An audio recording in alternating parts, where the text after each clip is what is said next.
Hi,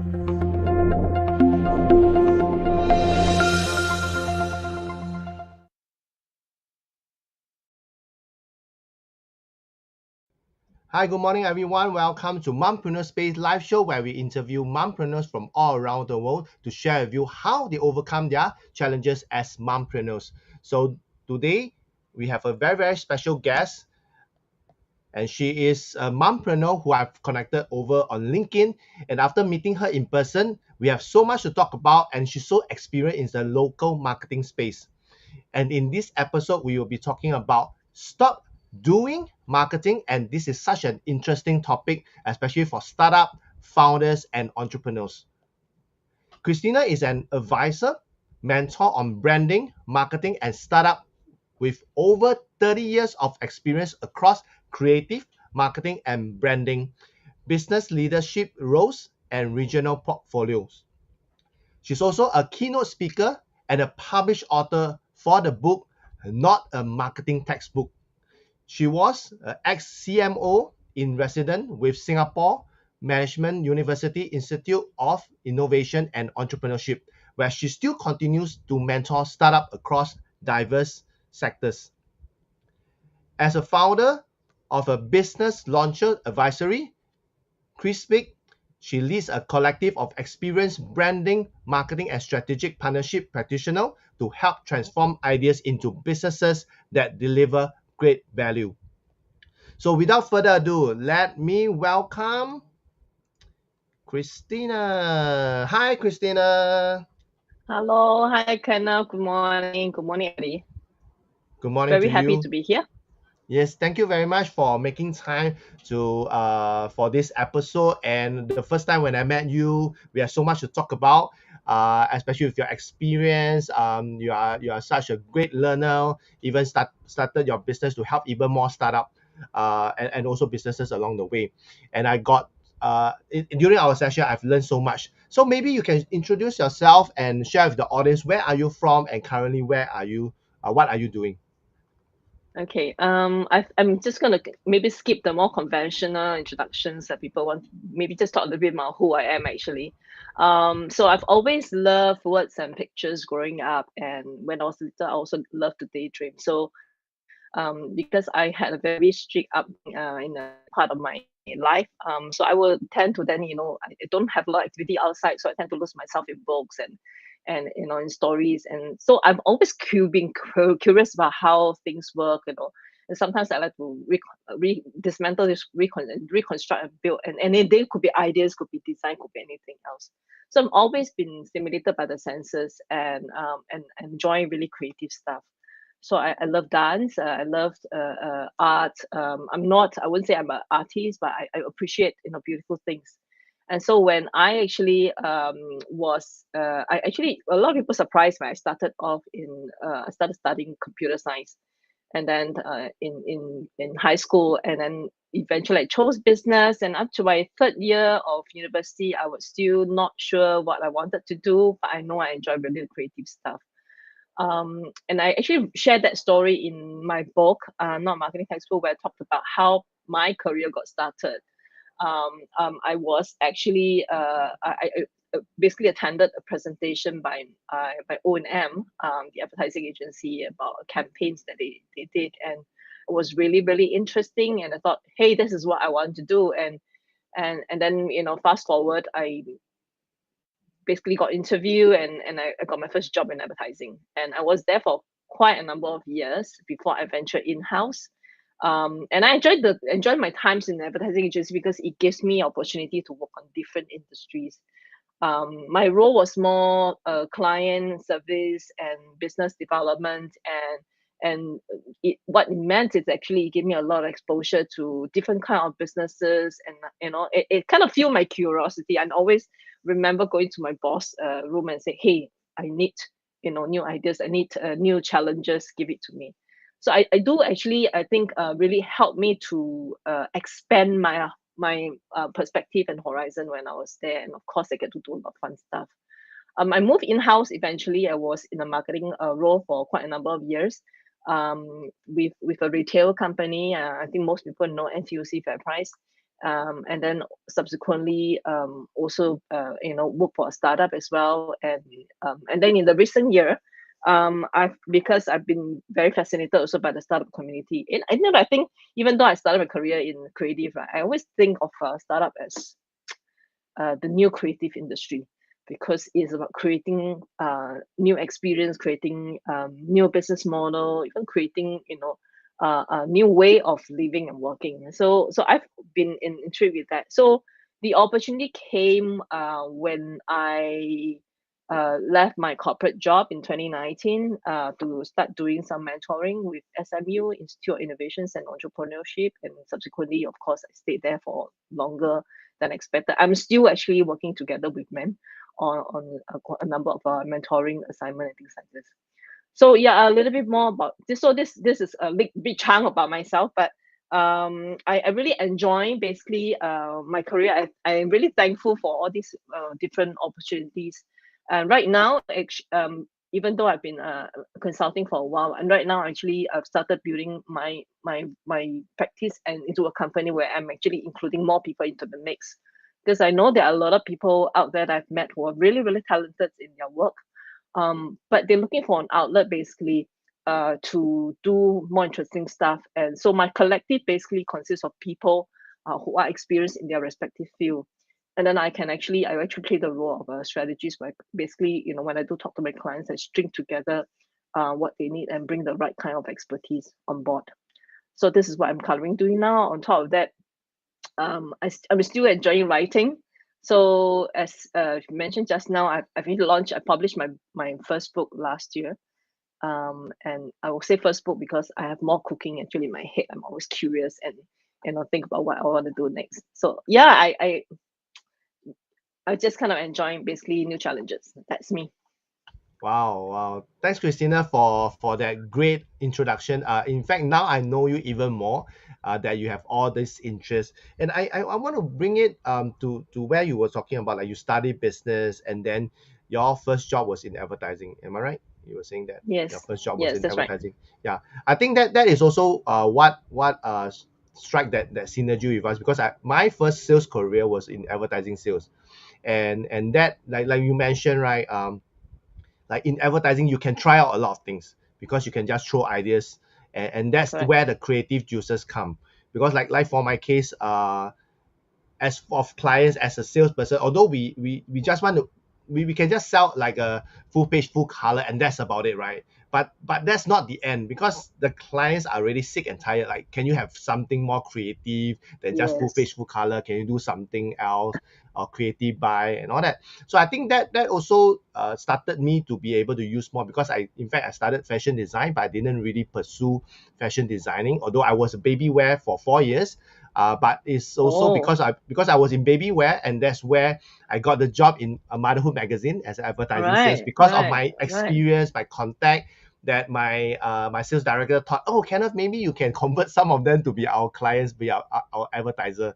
So that was the initial thought, but I think that opened up that whole creative juice in me, right? Because as a baby wear designer, there's always a lot of restriction, and also, if being as a established baby wear, right, the sales is always the one communicating with us. Hey, we need this design, this basic SKU, right? And to us as designer, it's like, can you let me outleash my creativity? There's only so much that we can do as a baby wear designer, because ultimately it's still sales. So talking about all that, right? You also mentioned that you were with retail, and you saw that the startup scene is the creative industry, which I totally agree with you, because that is also why I'm fascinated in supporting startup, and also especially much in the Web3. So what would you say is the key thing that got you even more excited in mentoring startup? Because it seems that it's already in your juice with your 30 over years of experience in business, especially in marketing. So what would you say that really connect you with the startup scene, and you mentoring startup, especially in this local context? Yeah. So a lot of time when I do meet startup, I'm actually very inspired by many of them. In fact, One of the reason would be, because they have to work with very limited resources, but at the same time they have such vision and they're brave enough, right, to step forward and say, I'm going to make things happen. But of course their experience will be limited, and so as a startup basically go through a lot of U-turns and a lot of circles, trying different things, and one of the area which I can directly deliver value is really in the form of more in the area of branding and marketing. But I would say not just totally doing branding or marketing. I'll come to that, right? Is that they may have ideas. A lot of time they have started with ideas, but they don't really know it's a clear path or clarity in terms of how to go about making the ideas into something that they can monetize and commercialize. I mean, I personally went through that journey as well. And I was talking to another very senior mentor, and she asked me, she said, "How are you going to monetize your strength?" I said, I've never really thought about that. Most of the time, I get a salary job. And now I have to think about how I do monetize. And if you start thinking about it, a lot of the time we have got this imposter syndrome, right? We didn't know how good we are. I'm not bragging how good I am. People are telling me, actually, you have a lot of valuable experience and information to share. So I thought, this is one area, and I personally love sharing. I love teaching. I'm basically just getting people, because it means that when I teach, I get more people into my world, and they can understand what's out there. And when I see some interesting stuff, I want to share. This is the reason why when I started doing a lot of conference speaking, because I want to share my learning, I want to share my experience, and I do really enjoy that resonance and the feedback. And so when I see startups and I see them, trying their best, some not getting paid, some working from the bedroom doing delivery and things like this, I really have a lot of respect for these people, because it's the courage to step off and say, okay, I'm going to do something conventional, but I can add value to the world. And a lot of startups, their motivation for doing what they're doing is really, I want to make the world a better place. So I started with basically giving whatever I can to say, okay, if there is a way for you to be a little bit more focused, minimize all the redundant trial and errors, then that's where I can come in. So that's how I first offered my help. And interestingly, when I actually started some mentoring conversation, I thought it was going to be about branding and marketing. But no, actually, before we can even go to branding and marketing, there are a lot of business fundamental to fix. And that is where I found that my experience in those years really come into play, because I've seen how small company, I've seen how big company work. I know I'm very conscious about how companies are run as well, and what is out there in the competitions, and also be able to put a consumer lens to things. So this is where I feel that is a way for me to value add. So a lot of my conversation with the startup when actually before marketing and branding is into really their value proposition. Like, how do you position yourself? Is there really a case for you? And I've met my fair share of startups who has great ideas, great vision, but they don't translate to a business idea, right? And Yeah, so this is where I Christina, also, I yeah, would like to jump in here, because when you share that, right, it's also exactly what I've seen in mothers who wanted to start business, right? Like you mm, say, they have a lot of passion, a lot of that. And although I run my own marketing agency, right, as a marketer, like when I talk to my clients, especially a lot of them are moms, just wanted to start their business, or they're already starting their business.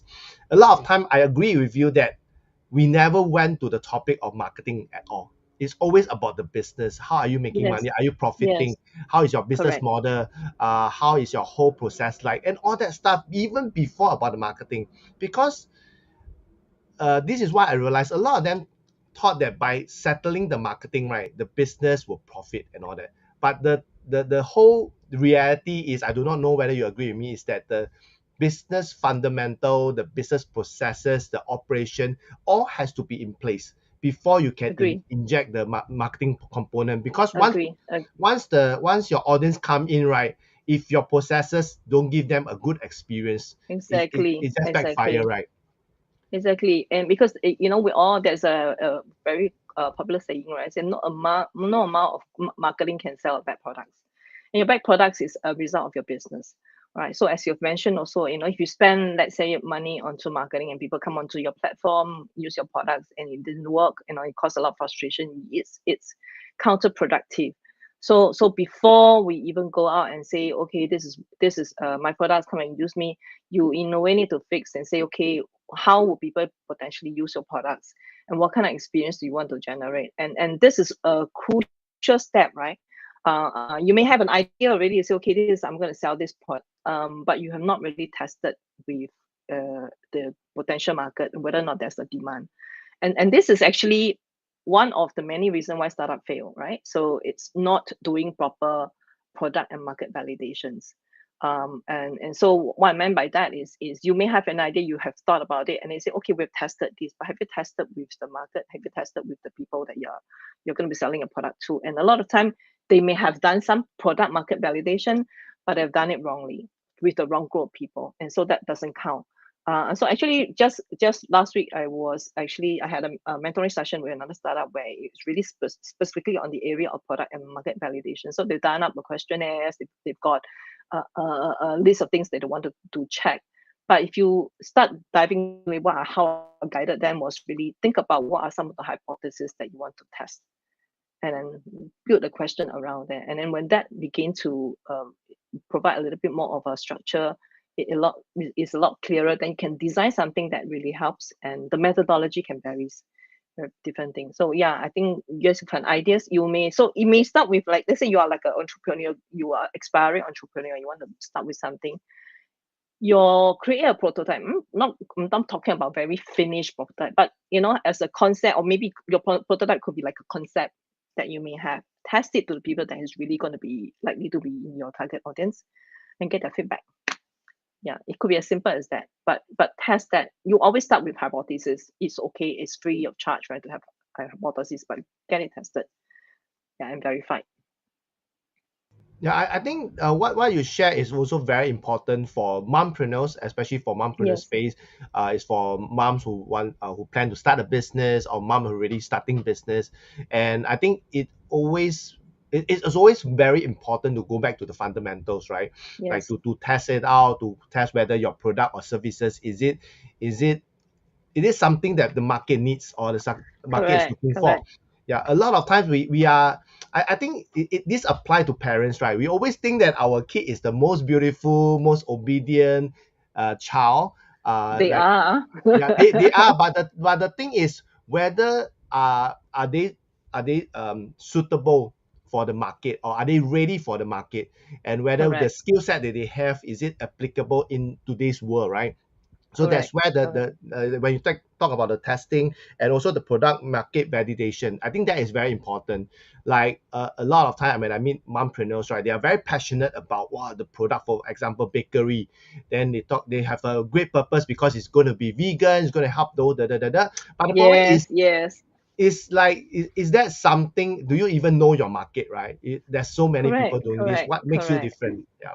Exactly. I've got quite a few friends that are into the cooking and baking space as well, and some actually like also bake cookies and tarts and things like this. So other than the because it's like you say, it's very saturated. Everybody's doing that. How do you stand out, right? So this is where your competitive you defining your competitive advantage, and what how you deliver value differently. And a lot of time also beyond that is also what is the cost of running that business. So you may think that, hey, I create this, I sell this for maybe $20, right?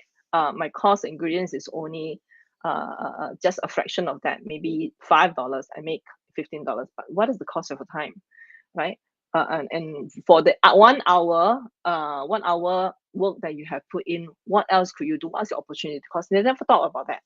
So I was one of my clients. It's also, she's a solopreneur. And she has been basically doing coaching and coaching, yeah, and training as well.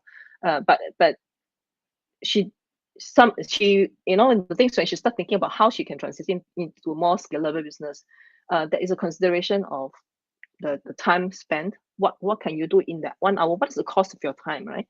And how much are you generating out from the $1? A lot of time we're tempted we've been asked, and people will expect you to do free work, right? So must be able to sort of put price to your value and stand by it, and so really think about the cost of running thing. I've got another example where a friend, you know, really enjoy cooking, and she used the best ingredients to cook like really nice food, okay, and then but she's not charging enough, right? Because she cannot control, number one, she cannot control the cost of the ingredients. Two is the amount of time, and she's a very passionate cook, and she insists on using the best ingredients. But people may not go and see the efforts that you're putting in there and for the price that they're prepared to pay. So there is a demand and what they're prepared to pay, and this is a cost to it. So you need to get that alignment to make sure that there is a sweet spot where you still are able to cover your costs and also make a profit out of it. So these are the conversation I also get into them, and so for entrepreneur as well, really, when you're thinking of doing your business, what is your cost of running business? How dependent are you?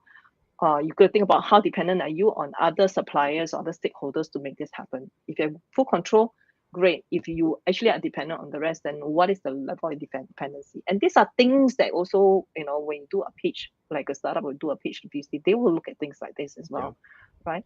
How well to control the value chain. Yeah. I think it's important, like you talk about the costing, and they're not profiting, and sometimes they are always on the in the red, right? Then we are not profiting, and over time it is frustrating. Like you spend so much time, effort, and sometimes even more money into the business, and you're not making money. And there's always this persistent of, okay, I need to use the best quality product, the ingredients and all that. Totally respect her for that, because I must say she is a really, really good cook. But to run it as a business, there's certain modification that needs to be made. Yeah. Yeah, and you talk about because that is also the reason why our topic of this episode is stop doing marketing. Because a lot of time, even Yes. for myself, right, when I meet mompreneurs or mothers who want to start business, they always talk to me about marketing, or how should I do my social media, how should I do this, do that. I say, have you validated your product? Is your product being Correct. accepted? Is that Correct. price point that you are charging? Because a lot of Yes. times, like for example, I think a lot of your case study is resonate to a lot of mothers, because a lot of mothers during COVID, during pandemic, a lot of them start baking, using all these ingredients for their kids. But whether is it a sustainable business? The next question is whether is it a Correct. sustainable business? Sustainability. Yes. Yes. Sustainability is always a big question. I mean, you see big companies, right? I mean, okay, don't say big companies, big startups, right? Like the one I was in before.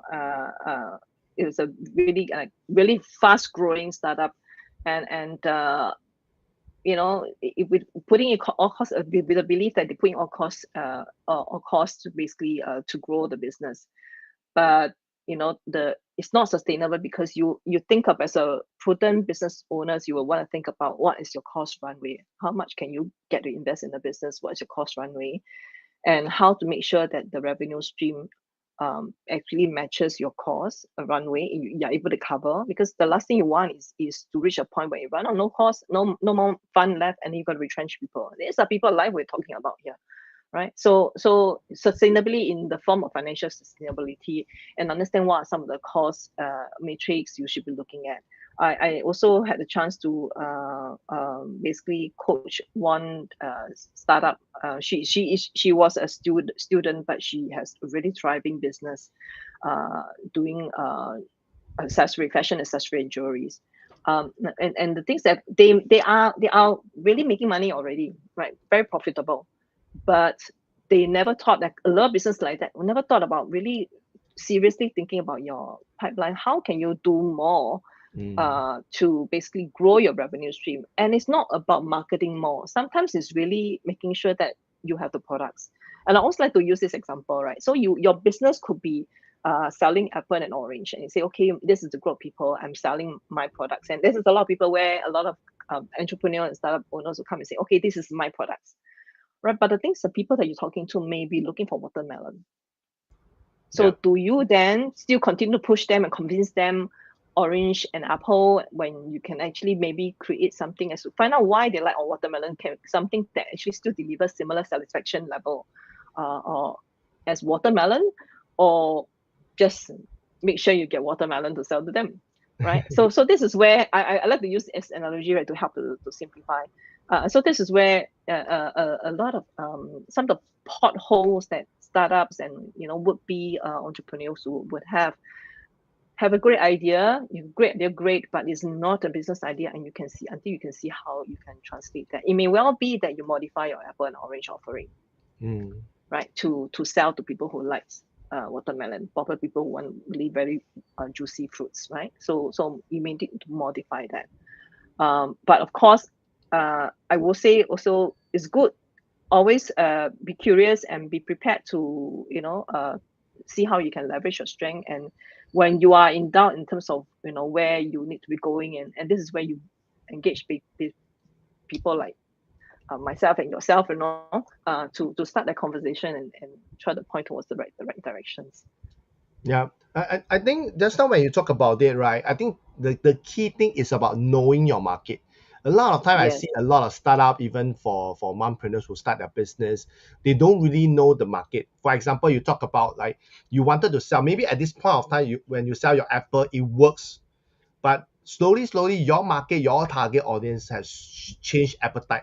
They feel that correct, maybe they need something more watery, they need something more juicy. That's why of certain thing, because the market trend changes, right? People are now more correct. organic, people are now more conscious and all that. Then you might need to change or maybe come out with another product that bears your company's value, right? Correct. Yeah. So and sometimes really, developing some of these additional customizing or creating some of this new offering doesn't mean you have to create it from scratch. You can do a partnership. Maybe you can partner with somebody else who already have the strength, and to deliver that. So this is actually, if you apply that apple orange example to what I do, right? So I'm one person, I can do advisory one person, but when I talk to clients, they want more than just what I can do for them, and this is where I bring in the watermelons. Mm, My collective.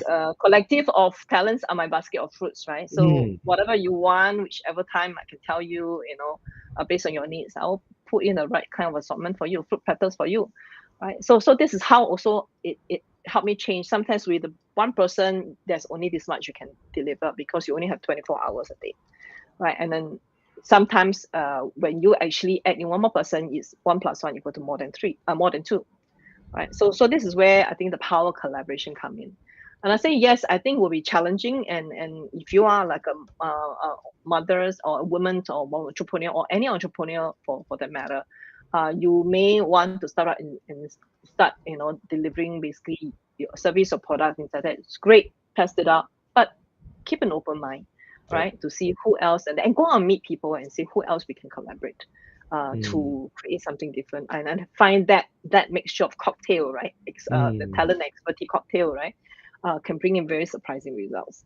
Yeah, I like that approach, because a lot of time a lot of mothers will come to me, oh, I don't have money to start business, I don't have the resources to start business. But like you mentioned, right, you just need to go out and find, right? Go out in the market, go out to talk to people, connect with people, and that's where all the ideas, and whether how the market and what is the need in the market, right, that you can supply. Because a lot of time you don't need to have all this. The thing is to build your resources and then start collaboration. Definitely you have to Correct. understand who you are targeting, who are you feeding, who are which demand are you supplying, right? So I think this is also important, and that's also the reason why we this episode we say stop doing marketing. And also, since we Yes. talk about that, that also derived from your book, not a marketing textbook. Could you share more with the Yes. audience, right? Why this title and what is this all about? Although our conversation basically lead to this, because like you talk about business, it's not really about marketing. It's about all this Yes. fundamental Yes. business Yes. development. Although collaboration is Yes. also a part of marketing, right? So can you Right. share with the audience more about your book and why you titled it this way? Yeah. So basically, what I've actually it all started. This book is an expansion of the masterclass that I develop and conduct for startup founders. It's with my masterclass is called Ready for Market, and in the Ready for Market masterclass, I talked about more than just marketing. I say for the first and foremost, define who you are, right? Especially when you're asked by investors or even your potential business partner or potential customer to describe who you are. A lot of people fumble, and in a typical VC pitch, kind of typically it's like 4 to 7 minutes, right? So you can't really you don't really you can't really articulate unless you've thought through. So it's about a lot of what thinking through, right? During my advisories and masterclass, I actually taught them that there are a few things that you need to do. Basically, setting some business fundamental in place before you even go and do your marketing. And really, so value proposition, your business processes, your business model, very, very important. One of the questions that we often ask as well.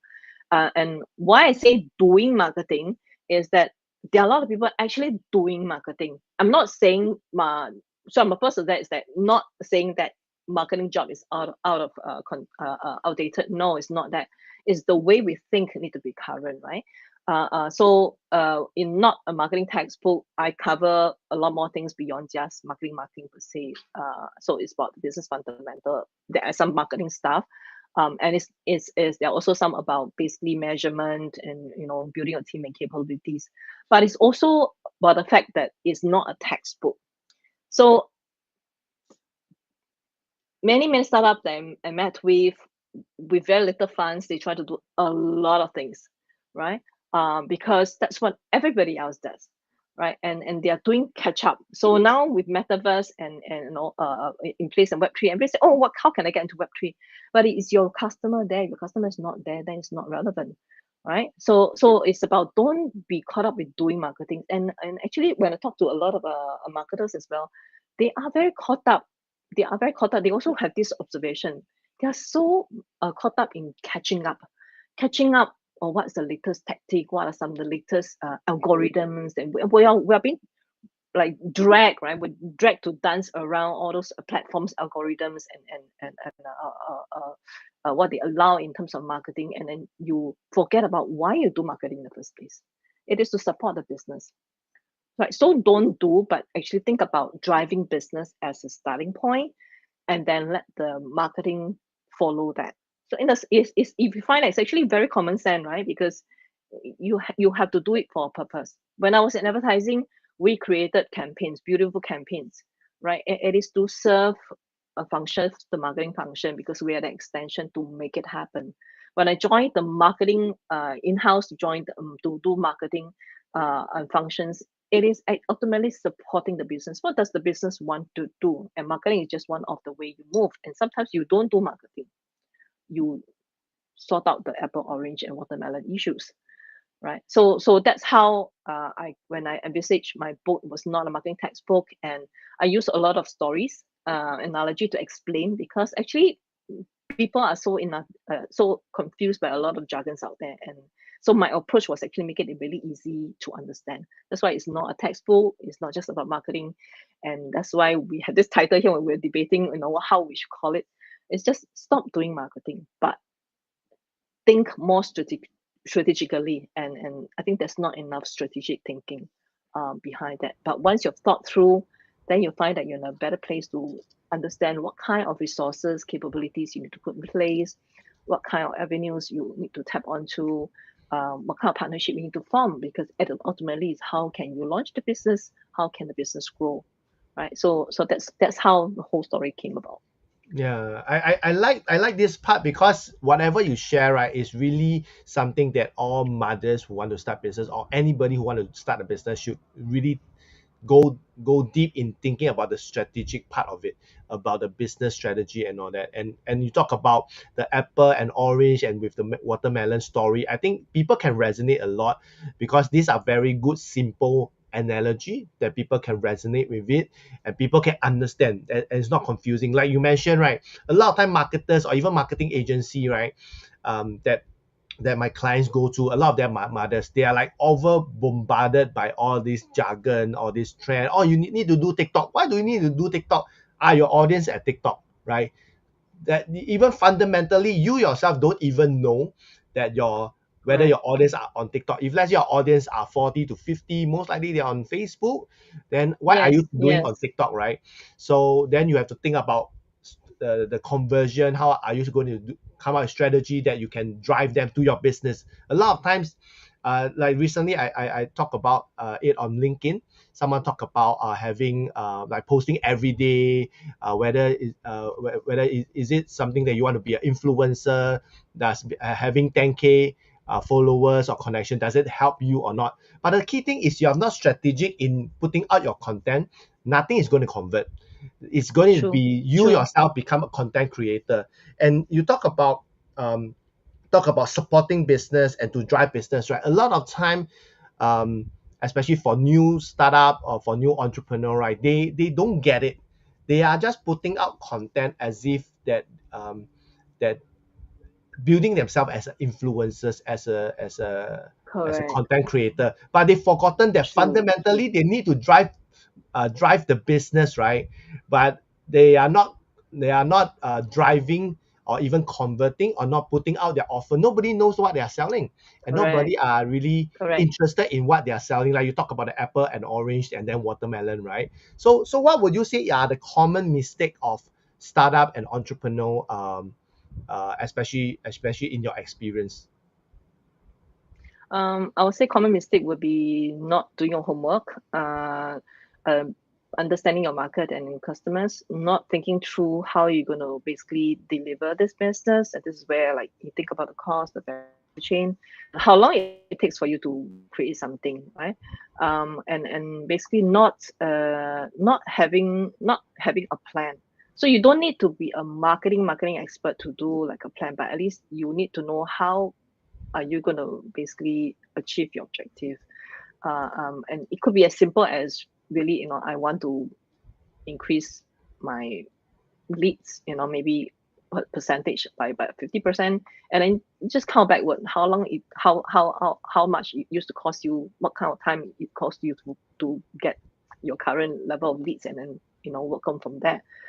So not having a plan, and not how to say, making the mistake of thinking that being agile and do whatever being responsive things equals to being the equals to no need for plans, no need Mm, for strategy, right? So a lot of people are agile, business startups are agile, but there's a lot of things doing, and it's like the agility is and resulting in people using a machine gun and trying to spray everybody, hoping to hit something, im- right? yeah, uh, but you have limited bullets, yeah, right? So you have limited bullets. I'm not saying everybody should be a sniper, and you can't be a sniper right away, yeah. You have to but train think and about, skill and think yeah, about you need to look at your surroundings, say, hey, where are probably the prey going to be hiding most of the time, and then you narrow down and say, okay, I will reserve my bullets and shoot them, yeah. right? So And, so and it's I really like I like the part focus, where you talk focus. about I like the part where you talk about sniper, because for me, I was in army and I was in the commandos. So we have Wow. that like snipers and all that, because we need to infiltrate to the enemy territory, right? So like you talk about sniper, right? In fact, sniper do a lot of planning, a lot of thinking, a lot of strategy. Like what happened if A cannot and Correct. B come in, and a lot of things is all go into the planning. True, true. But the thing is, you also must be careful about not taking too long. Yep. So you may have a certain hypothesis, and then you test it out first. Don't have to wait to build a Rolls Royce to move from one Yeah. or point A to point B. Start with skateboard first. At least you have a skateboard and say, okay, I think Mm, I need something to move towards. But you need to know roughly where your point B is going to be.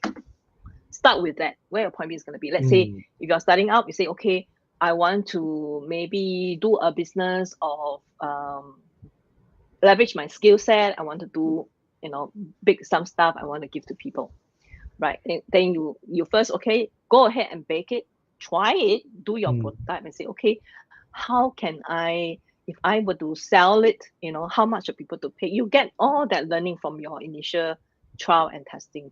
Then you say, mm, okay, how I'm going, since I'm going to be baking this cake anyway, or this tarts anyway, how can I, instead of trying to get customer one at a time, to buy my tarts, how can I reach out to a group, right? So instead of selling individual, maybe there's still some individual, you maybe say, okay, I only sell for bulk orders.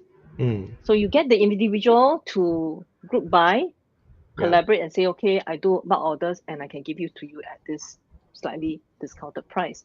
So you already are already amassing, like one effort, marketing efforts, you get more, right? Or maybe you sell it to a business of it, for example, like a preschool or something like this, right? Yeah. So these are some, you think about how you multiply. So these are some of the starting points. You can still pay cake, but it's like, how can you multiply? So I always think about, 1 hour, I only have 24 hours in my days. How can what is the best way to spend my time? Do I spend my time doing quotations, doing, all the administrative, can it be done by somebody else who's better at that? Yep. Right. So it's leveraging, right? Leveraging, yeah, it's about leveraging, and you provide jobs or work, assignment work for some other people, and then you focus on what you're really good at. So understanding, and so your starting point is like understanding who you are. So when I do actually mentor and coach solopreneurs or even small business, I will ask them, we get the understanding of really what they are really good at. So this may be what they're offering right now. What are some of the strengths they have? How can you then do a cocktail and say, okay, what else can be done? If this combination of strength and what you're doing is not sufficient and is common as parity to other people out there, who can you bring to the equation to make it slightly better, right? So that's how really building business idea from there. Yeah, I like what you have shared is about like so far we have not really touched about marketing at all, like a marketing trend. It's all about thinking, about planning, about strategy, about understanding, about all the fundamental. These are like business fundamental, which is correct. Which is very And important. once it's workable, then go and do your publicity, right? And say, okay, who you're going to talk to and things like this.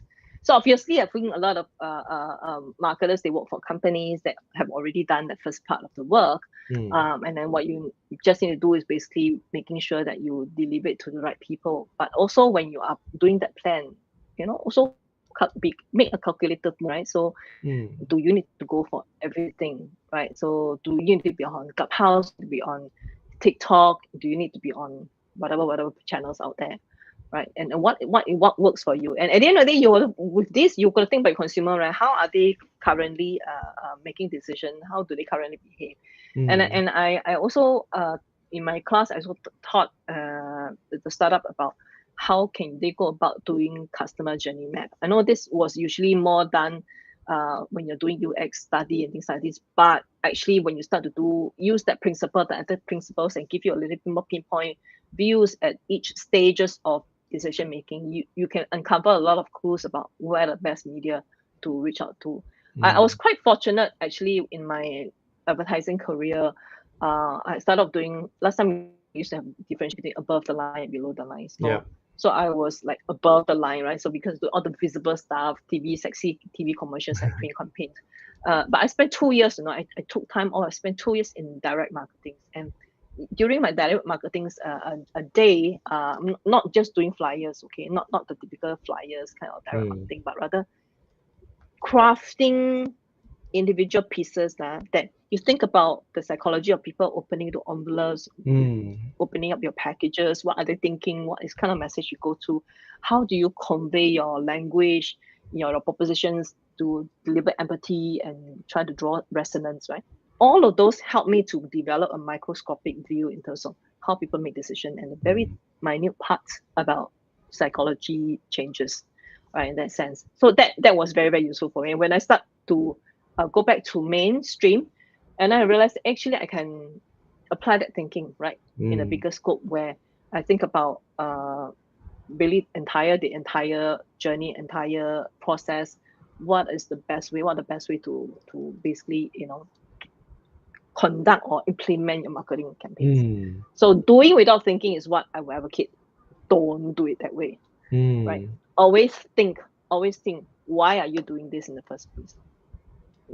Yeah, I think just now when you talk about thinking, right, I often see a lot of entrepreneurs, they fall in the trap of overthinking and not putting action and not taking that first step. What would be your advice, and why do you think that they is it the fear of being rejected or failure? That's why they don't take that first step.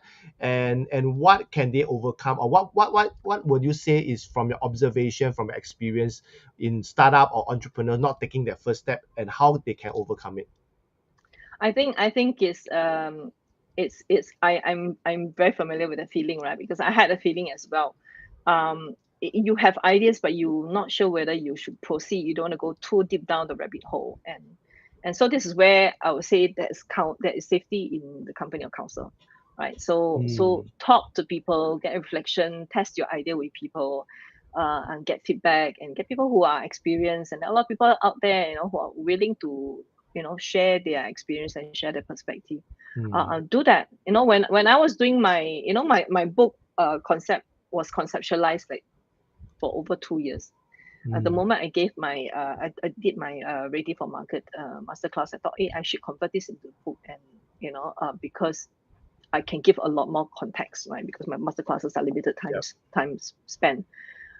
So I had that imposter syndrome. I have got my contents all done Mm, up, and I say, okay, I've got all these things, a whole pile of things, but I just wouldn't go into actual writing because I have this fear. What if I go too deep and it's not the right way to write things? And so this is where I actually uh, uh, work with my publisher, who was coaching me also mm, in terms of conceptualizing my book, and it became very easy when they have people validating. So it's yeah. about validation again, validating what you're doing in direction. They're not doing the job for you, but they're Mm, validating because from my experience, they validate and say, okay, yes, you can do it. You say you want to think about it that way, and you validate and say, okay, fine, you go ahead. So we're not sure, talk and yeah. network and test your ideas, and go from there. Mm. And I think it's also important to talk to the right people, because a lot of Yes, entrepreneurs, yes, they ask the wrong people. They ask their friends who never true. started business. They ask their friends who don't know Exactly, about marketing. exactly.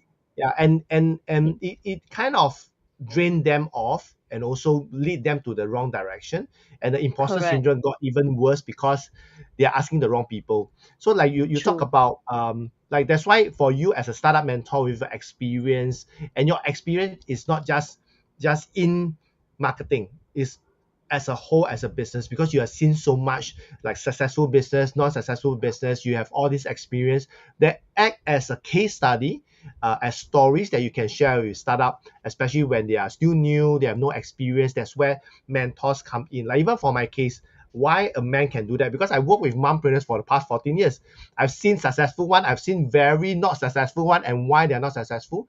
That's why when any moms come to me with an idea, I can tell them Right. straight away, this can be done, this cannot be done. How can you Yeah. overcome it? I Yeah. think it's the same thing for you, right? With the Yes. experience and all that, the act I put at the Yeah. table.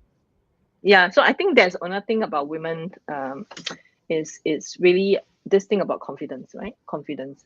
I've spoke to quite a lot of young women as well, and they, how to say, when I don't ask them, I say, what is your dream? Right? Do you have a dream or passions? And actually, a lot of Asian are unable to answer the question because they will usually tell me, I've never thought about it. Yeah. We're I've not never brought thought up in that about it. context, right? Yeah, we're not brought up in that context, right? Because we always have our life is has already been scripted for us based on our societal norms. Hmm. Scripted, you must do this, and you get HDB, you get married, have kids, At the whatever, five whatever. C.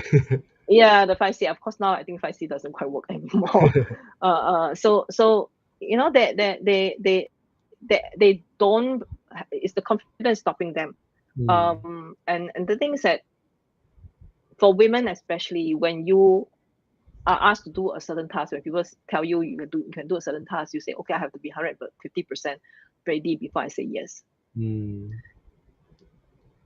There is a reason why I also advocate going out and talk to people, right? And I'm also discovering the benefit.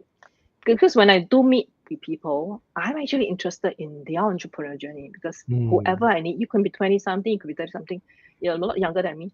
I can learn from you because, Yeah. basically, what inspired you to start anyway? And it's like, hey, actually, they also went through the same struggle, and Hmm. they can they Been make there, it. done that. And yes, been there, and I can do that as well. I can tap from the experience. In that conversation, when you start to share who you are, what you do, they are your mirrors. The people that you meet are your mirrors, right? They reflect who you are. You may not know that what you do not know, and I get a lot of validations really when talking to people. I say, hey, actually, you're quite strong in this area. And that way, I never really thought about it because you always have this inferior, imposter syndrome. Like, I'm not good enough. I have this experience when I'm writing my book. Halfway through, I'm like, will people actually read this? Right? Am I good enough? That's common.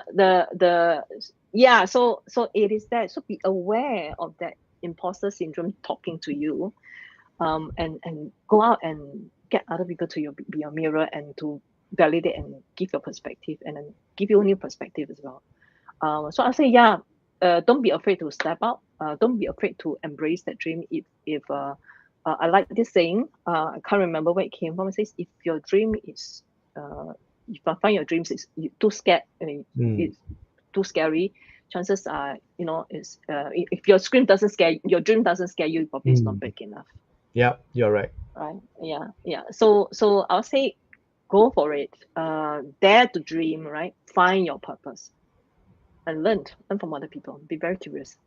Yeah, that is so good. And I believe that for the audience, right, especially for those who want to start business, you want someone to talk to, you can talk to you can connect with Christina, or you can also come to me at the same time, because by having conversation you are thinking about, you are also evaluating, you're also discovering more about yourself. And that is also the reason why I do Mompreneur Space live show podcast, is because a lot of mothers don't believe that they can do it. And when I interview mothers like you and or women change maker like them, they have similar story, but they make it.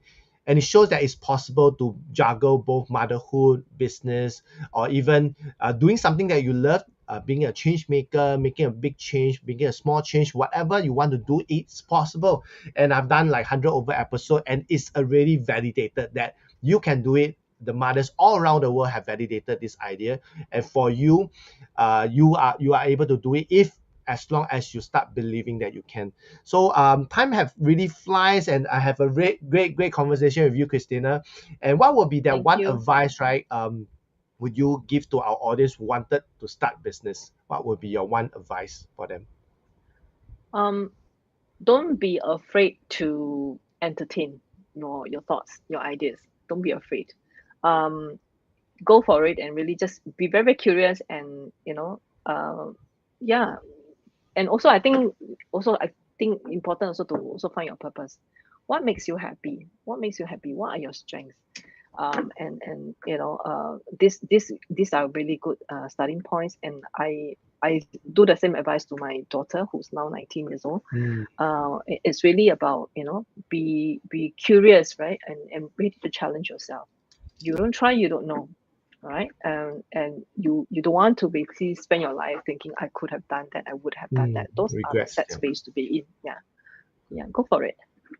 Thanks a lot. Thanks. I think this is very good advice. Is and I get it a lot from my guests. They always say just do it, because you never know what comes out from it. Even for my case, right, I never wanted to write a book about mothers, about interviewing mompreneurs.